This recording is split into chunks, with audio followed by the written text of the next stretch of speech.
En 14-18, les pigeons voyageurs étaient des soldats volants. Malgré les bombardements, la fumée ou la brume, en toutes circonstances, ils accomplissaient leur mission. Ce vaillant volatile, lancé en pleine bataille de Verdun, est un symbole de courage. Les Allemands ont tiré sur ce pigeon qui portait un message.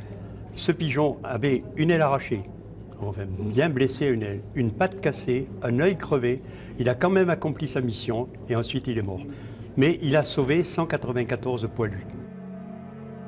Le pigeon, c'était le dernier instant, c'était le dernier moment, la dernière ressource pour demander du secours à l'extérieur. Donc le pigeon a été très très important. Des pigeons, des chiens, des rats ou encore des chevaux, ces animaux guerriers ont été dressés pour combattre aux côtés des soldats.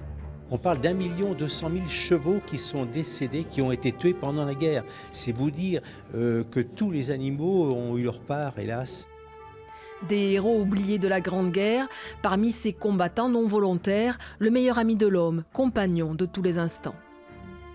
C'était plus le chien en fait qui prenait le relais pendant que le soldat se reposait ou dormait un petit peu.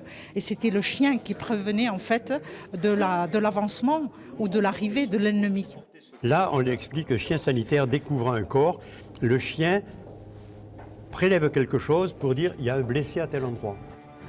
Certains ont été décorés par la Croix de guerre. Le plus connu reste le sergent Stubby.